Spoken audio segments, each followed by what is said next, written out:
Hi guys, welcome back to my YouTube channel. Ada යනවා අරශියමා.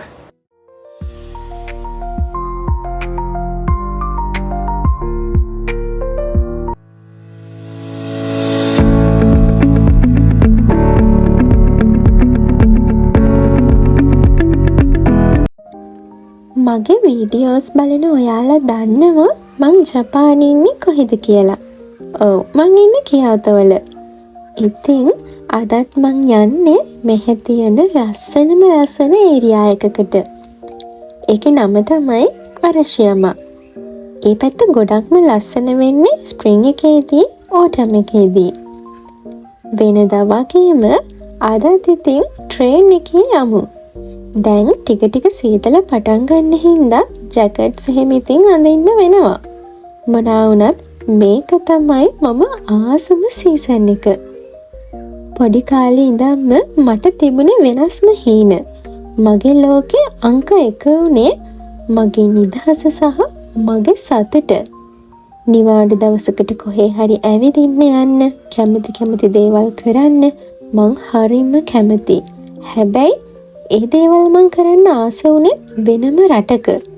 ඒ රට වුණේ ජපානයේ විතරයි. ඉතින් දැන් මං මගේ හීන ලෝකේ තමයි ඉන්නේ.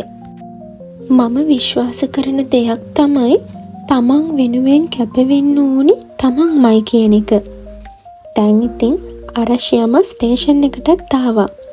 මං මේ වෙනකන් දැකපු ලස්සනම ස්ටේෂන් එක තමයි මේක.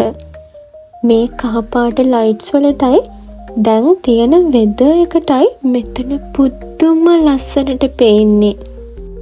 ස්ටේෂන් එකෙන් එළියට ඇවිල්ලා ඊළඟට අපි කෙලින්ම ආවේ මෙහෙ තියෙන මිනි ස්ටොප් එකකට.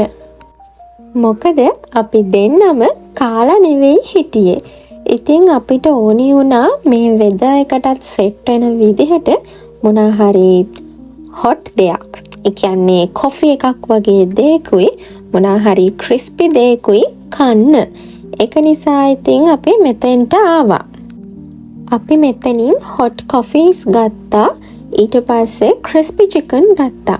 මේක ක්‍රිස්පි චිකන් උනාට මේක නිකන් ඇත්තටම කිව්වොත් ලංකාවේ අර තියෙන්නේ චූටි වඩේ අන්න ඒ වගේ. ඇත්තටම ඒ වයිබ් එක තමයි ආවේ. දැන් ඉතින් අපි තනියම මේ කොෆි එක හදමු.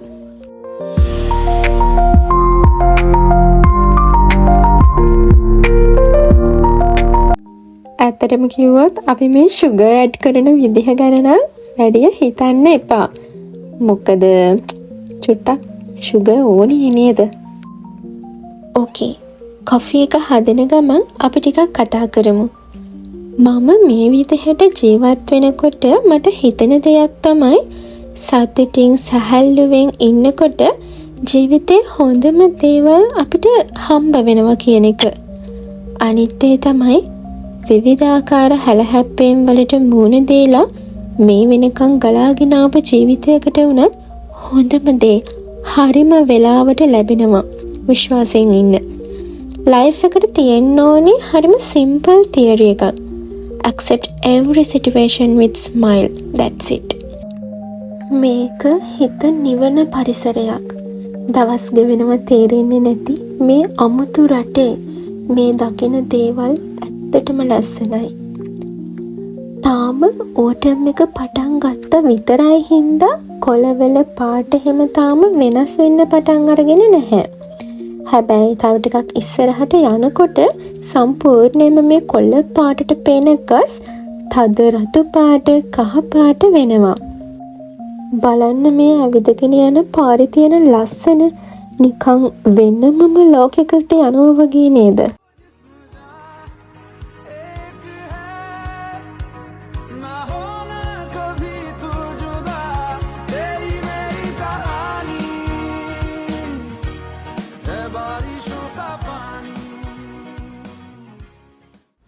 මන් දැන් මේ ආවේ අරශියමා බැම්බෝ ෆොරෙස්ට් එකට. මේ අරශියමා ගොඩක්ම ෆේමස් වෙන්නේ මෙන්න මේ හේතුව හින්දා තමයි. හැමෝම එන්නේ මෙන්න මෙතන මේ ෆොටෝ එක ගන්න. මං ඉතින් අමුතුවෙන් කියන්න ඕනේ නෑනේ. මේක දැක්කහම ඔයාලටත් තේරෙයි මෙතන මේ මෙච්චර ක්‍රවුඩ් එකක් තියෙන්නේ ඇයි කියලා. පුදුම ලස්සනයි මෙතන මේ මැද්දේ ෆොටෝ එක ගත්තාම. මාත් ගත්තා ඉතින් මෙතන ෆොටෝ එකක්. දැන් නම් ටිකක් කරවල වැටලා තියෙන්නේ. ඊළඟට අපි ආවේ කිමෝනු ෆොරෙස්ට් එකට. මේක බැම්බු ෆොරෙස්ට් එක ළඟම තමයි තියෙන්නේ. මෙතන සිලින්ඩර් එක හැඩයට තියෙන මේ කුළුණු වල සම්ප්‍රදායික කියෝ යුසෙන් කියන විලාසිතාවෙන් හදපු රෙදි තමයි තියෙන්නේ. මෙතන මේ වගේ ඒවා 600ක් විතර තියෙනවා. කැලෑවක තියෙන ගස් වගේ මේවත් එකළඟ ගොඩාක් කැලයක් විදිහට තියෙන නිසා තමයි මෙතනට කිමෝනු ෆොරෙස්ට් කියලා කියන්නේ. අරශියමවල මේකත් ගොඩාක් ෆේමස් තැනක්. දැන් ඉතින් අපි අරශියමවලට බායි කියන්නයි හදන්නේ. මං හිතන්නේ අපේ අරශියමවලට ආවේ හරිම කාලේ. මොකද මෙහෙ ලස්සන හරියටම පේන්නේ මේ ඕටම් එකේදී. ආපහු ඉතින් මං අර කලින් ලස්සනයි කියපු ස්ටේෂන් එකටම අපි ආවා. මොකද දැන් ඉතින් අපි ගෙදර යන්න ඕනේනේ.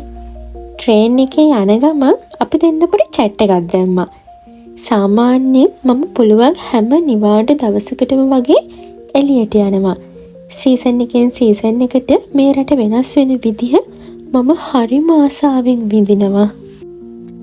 ඊළඟට අපි ආවේ අපේ සුපුරුදු ඉන්දියන් රෙස්ටොරන්ට් එකට. මම කොහොමත්ම ඉන්දියන් ෆුඩ් ෆෑන් කෙනෙක්. ලංකාවේ ඉන්නකොටත් නිතරම වගේ ඉන්දියන් රෙස්ටොරන්ට්ස් වලට යනවා. මෙහෙ ආවා කියලා ඉතින් ඒ පුරුදු නතර කරගන්න බැහැනේ. අපි මෙතනින් සමෝසායි මටන් බිරියානි තව මැංගෝ ලැසි තමයි ඕඩර් කරේ. අපි ඉතින් සැරට කාලා පුරුදු අයනේ. ඒක නිසා ඉතින් ශ්‍රී ලංකන් රෙස්ටොරන්ට්ස් අඩු පැත්තක ඉන්න අපි වගේ අයට තියෙන සෙකන්ඩ් ඔප්ෂන් එක තමයි මේ ඉන්දියන් රෙස්ටොරන්ට්ස් කියලා කියන්නේ.